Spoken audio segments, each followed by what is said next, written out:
یار چې په یار پسې مړ نشي تشه جړه د چمګاونډ خلک کوي نه.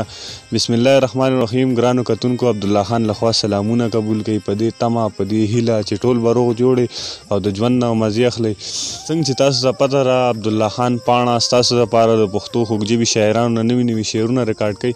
هم په دغه سلسله کې راغلي یو خادم مانیروال صاحب خواته، د هغه سره به یو څو خبرې هم کوو او شعرونه به ترې هم ریکارډ کوو.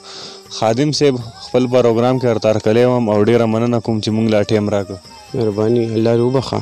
ستاسو دوره دغه مینه راکړه چې رالې مې خواته او مینه شاعري دغه واورېده. خادم صاحب، موږ هم پیژنو، ډېر ملګري پیژني، خو په دې پاڼه کې به یو نیم ملګري د هغوی دپاره خپله پیژنګلو کوي. ډېره مننه به. السلام علیکم. زه تاسو ته ټولو ته سلامونه کوم.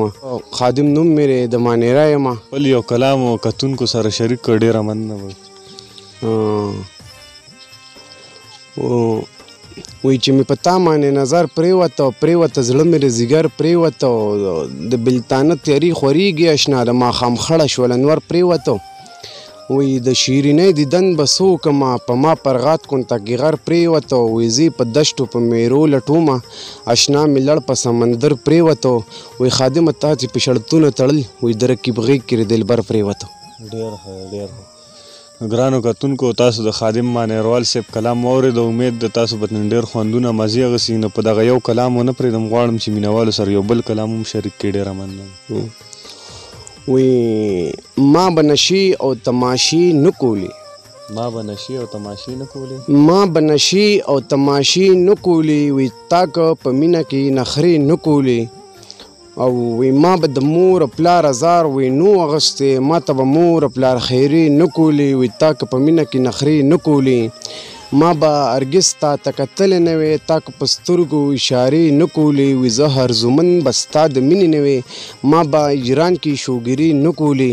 وی دا زه خادم به ستا خادم نه وې، ما به راته پسې پیرې نه کولې، تا که په مینه کې نخرې نه کولې. ډېر ښه. یو بل وی نه مې تپوس نه مې پوښتنه کوي، نه مې تپوس نه مې پوښتنه کوي، تل ته په ما باندې ظلمونه کوي. وی نه مې تپوس نه مې پوښتنه کوي او تل ته په ما باندې ظلمونه کوي، او ما ته په مینه مینه نه ګوري، ته غیر غما څه سلامونه کوي. وی ستا به د ګل په شان ځواني تېره شي، ته چې په خپل حسن نازونه کوي، او زه چې ستا کوڅې له درشم مانه پټه شي، ته بل ته کوڅه کې اوازونه کوي. وی خادمه ستړی په خدمت پشي ته چې بې ننګو خدمتونه کوي. ډېر ښه. ګرانو کتونکو، تاسو د خادم مانیروال کلامونه واورېد. امید د تاسو به ترې ډېر خوندونه مزې اخیستي.